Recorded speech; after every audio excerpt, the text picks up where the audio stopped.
Anybody else got a cousin they'd fuck?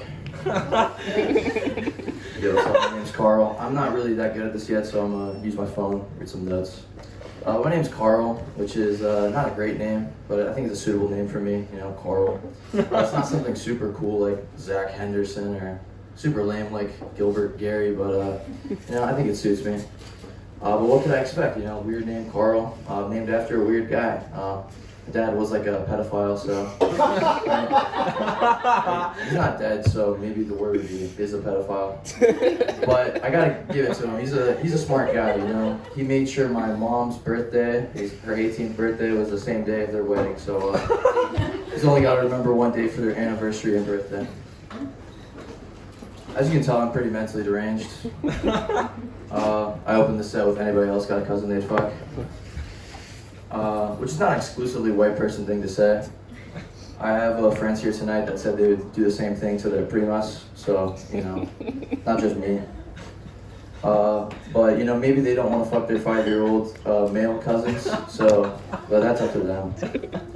But as you can see, I'm not really sane, so I started doing therapy recently.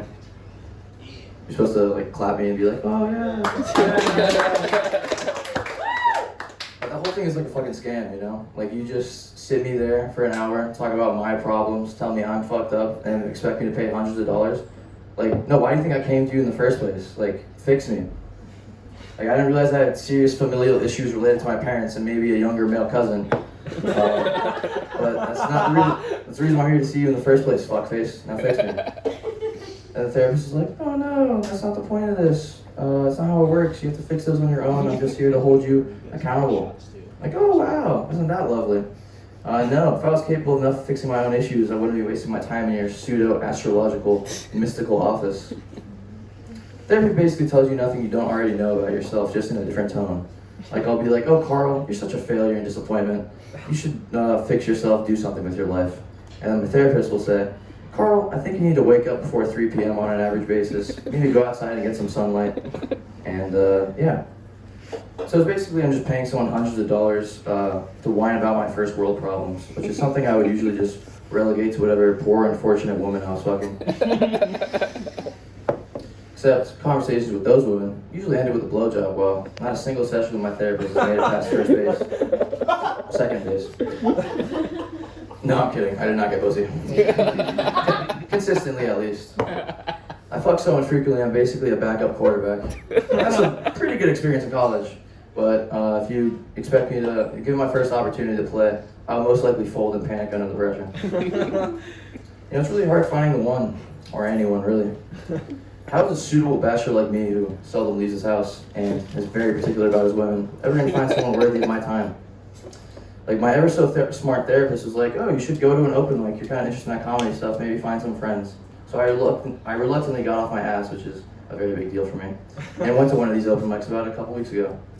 And I wasn't even planning on performing, I just kind of wanted to go there, feel out the crowd, check out the talent, make a couple women uncomfortable, and yeah, see her there. But turns out the open mic I went to was just that, an open mic. Anyone could do whatever they wanted. So it was just a ton of old people in their like 70s where they just singing whatever songs they wanted. And to be honest, a lot of them were pretty good, singing these original songs. Like, this one guy was on the harmonica like, and I had the thought like, damn, that guy's probably really good at eating pussy. Should probably talk to him.